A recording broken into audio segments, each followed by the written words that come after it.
का दीदार हो जाता है। इसलिए जीवन में चिंता ना करें, चिंतन करें, चिंतन।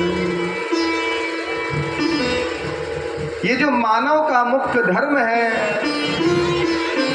प्रभु की प्राप्ति का साधक बनना, प्रभु की प्राप्ति का उपाय जानना,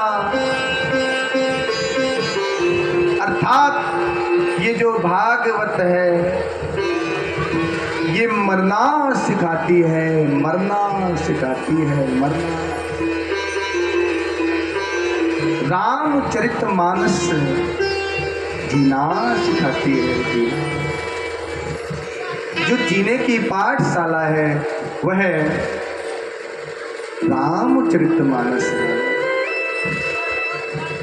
जब अंत समय आता है, उस अंत समय में हम गोविंद के चरणार बिंदों का आश्रय ले लेते हैं तो हमारा अंत समय सुधर जाता है।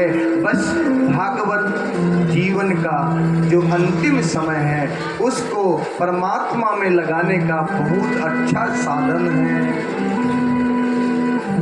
भागवत मुक्ति की दाता, जगत की माता, भव सागर की नौका है, राम मिलन का मौका है जी, राम मिलन का मौका है।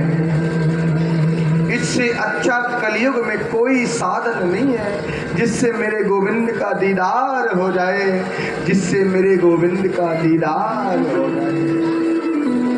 कल आपने महात्म के बारे में जाना। आचार्य सुखदेव जी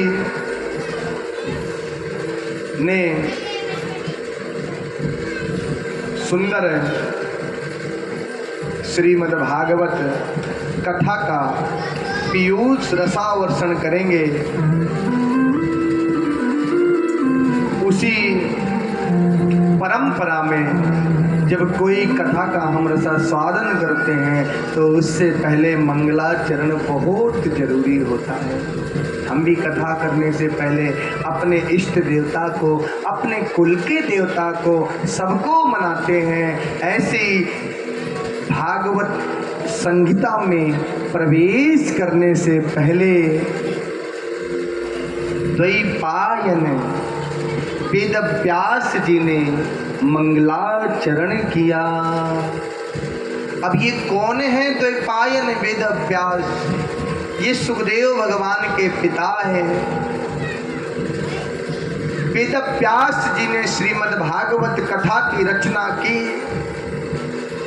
लेकिन उनके पुत्र सुखदेव जी ने इस कथा को पूरे संसार में प्रचारार्थ सबको भक्ति से जोड़ दिया। आज हम उनके पिता को नहीं, पुत्र के नाम से पिता को जानते हैं। तो मेरी माताओं, माता कभी कुमाता नहीं होती, पुत्र भले ही कुपुत्र हो जाए। आज सुखदेव भगवान के नाम से पूरा विश्व प्रपंच उनको जानता है और उन्हीं के नाम से उनके पिता को जानते हैं। श्रीमद् भागवत सप्ताह ज्ञान यज्ञ का मंगलमय शुभारंभ करते हैं। भागवत की कथा बड़ी चिन्मय है, अद्भुत है। श्रीमद् भागवत साक्षात मेरे गोविंद का वांगमय स्वरूप है।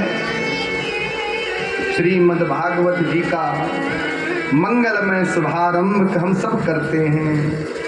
एक बात आपसे कहूं, दुनिया में जितने भी ग्रंथ हैं ना, उन प्रत्येक ग्रंथों में जब उनका शुभारंभ होता है तो किसी देवता की स्तुति जरूर होती है।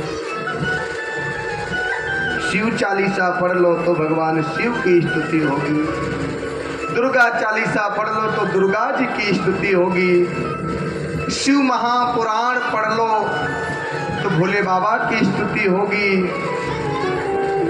केवल दुनिया में श्रीमद् भागवत ग्रंथ एक ऐसा ग्रंथ है जिसके आरंभ में किसी देवता की नहीं, सत्य की महिमा गाई गई है। भागवत में स्तुति की गई है केवल सत्य की, सत्य की, सत्य की। भागवत में वंदना की गई है केवल सत्य की। सत्य के सिवा भागवत में किसी की कोई वंदना नहीं की गई। स्वस्ति श्री गणेशाय नमः। श्री परमात्मने नमः।